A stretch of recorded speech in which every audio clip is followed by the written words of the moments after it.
Bien, amigas, amigos, audiencia, me parece oportuno que hablemos de algo que este momento está sobre el tapete, causa polémica, debate, discusión, amenazas inclusive, y hablaremos de esto cuando las cosas lleguen a una suerte de finiquito y tengamos una conclusión. ¿De a qué me refiero?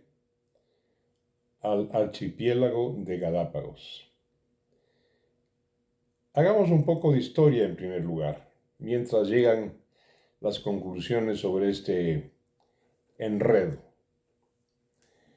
Desde 1851, en el Ecuador no se ha vuelto a discutir ni a tratar un tema que es muy delicado y además importante, que es nuestra soberanía territorial, que incluye obviamente el archipiélago y el mar, que también se llama mar territorial, desde 1851. Volveremos a citar esta fecha. ¿Quiénes descubren sin querer, sin proponérselo, la existencia del archipiélago? Unos navegantes, aventureros colombianos, que parten desde el Chocó de Colombia y se pierden en alta mar.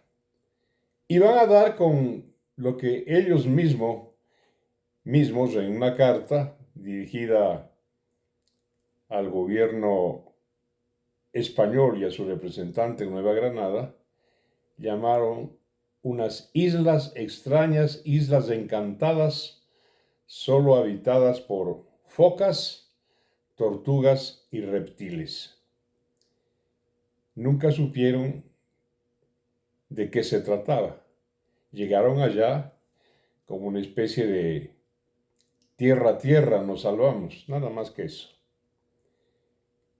Más tarde, ya entramos en la historia nacional republicana, le debemos al general Juan José Flores, que en 1832 ordenó al general José de Villamil que viajase a estas islas. Partieron en una embarcación en Guayaquil en la segunda o tercera semana de enero, y el 6 de febrero, tras unos 20 días de navegación, llegaron a las islas en mención, el general José de Villamil. Y obviamente llevaban escribanos, notarios, y tomaron posesión del archipiélago a nombre del Ecuador. Esto es 1832. Queremos recordar que fue a insistencias del propio general Villamil que Juan José Flores se animó a ordenarle a él mismo que haga esta expedición y esta incorporación territorial. Sigamos en la historia. Llegó nuestra independencia costosísima, carísima. Los países independizados por la espada de Bolívar, todos se comprometieron a pagar el endeudamiento que la guerra de independencia demandó y le cargaron a la ex Real Audiencia de Quito, entonces Ecuador, la mayor parte de la deuda de la independencia conocida como deuda inglesa. ¿Por qué lo hicieron? Porque dijeron que Venezuela, Colombia, Perú y Bolivia habían puesto más sangre que el Ecuador y que le tocaba, por tanto, compensar ese déficit. Desde entonces, la deuda inglesa o la deuda de la independencia se convirtió en un agobio para la caja fiscal ecuatoriana. Recordemos que a Juan José Flores le destituyó la llamada Revolución Marxista, uno de cuyos hombres fue el guayaquileño Diego Noboa y Arteta.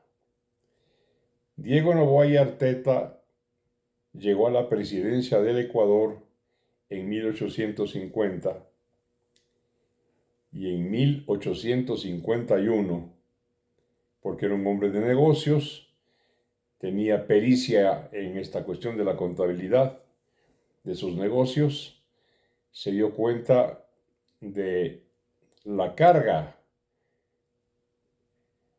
para el fisco que era el pago de esa deuda. Y vino lo increíble.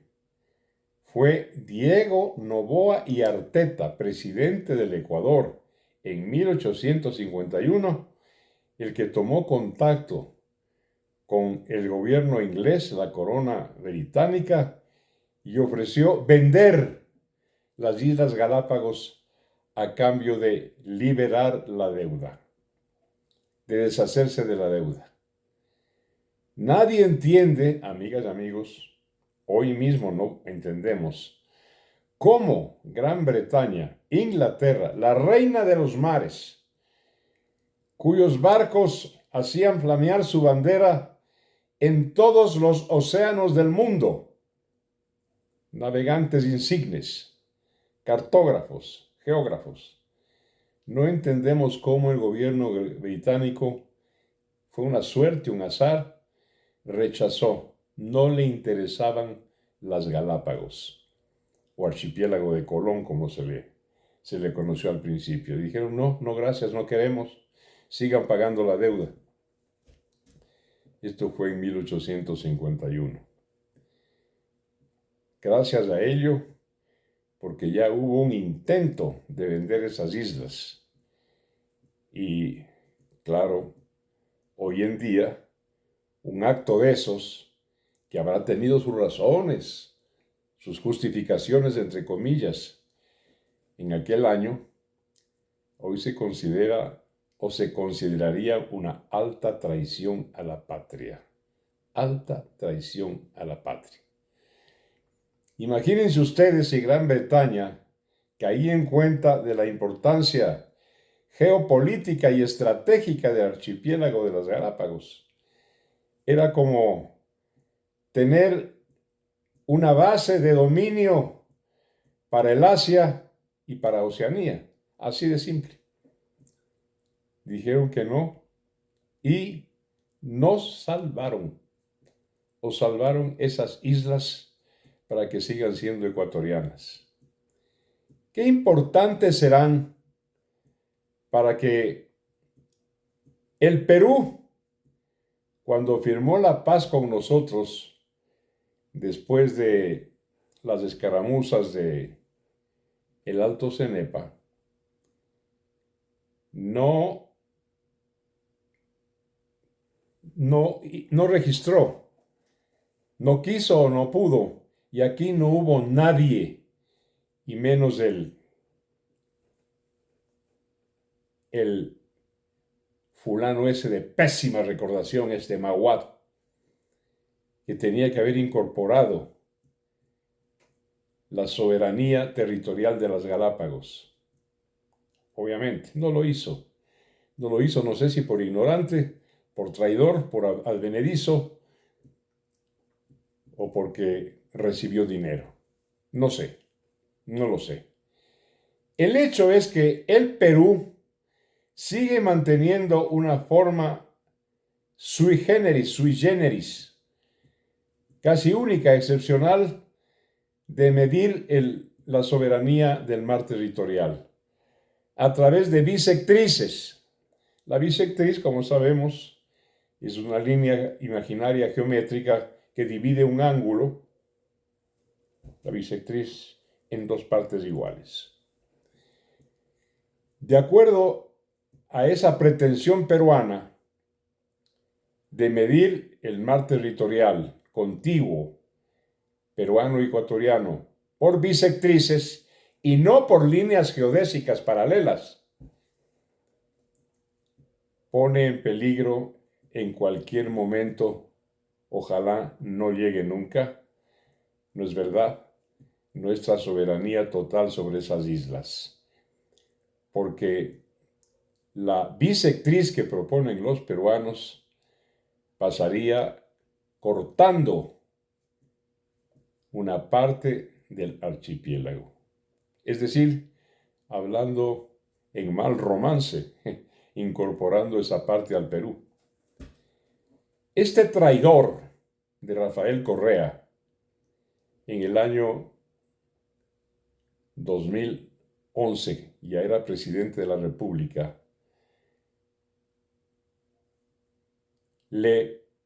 por urgencia del Comando Conjunto, del Ejército Ecuatoriano, de los historiadores, le consultó al presidente del Perú, Alan García, en ese tiempo.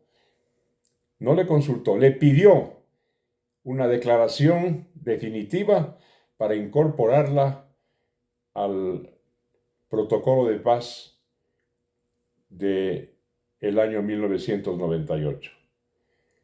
Alan García ni siquiera se comidió en contestar, no respondió, no contestó nunca. Y el traidor Correa, este desvergonzado de Correa, se tragó y digirió esa ofensa, ese silencio por parte del régimen peruano. Bueno, hasta aquí, mis amigas y amigos, un poco de historia sobre las Galápagos, ahora que ha vuelto a ponerse sobre el tapete la soberanía, el control territorial, el control turístico, el control oceanográfico, el control de la pesca, de la riqueza marina e ictiológica de nuestro archipiélago. Hasta poder tocar esto, conociendo la conclusión final de este tema, me he permitido entregar a ustedes esta historia. Amigas y amigos, muchísimas gracias. Un abrazo para todos y hasta mañana.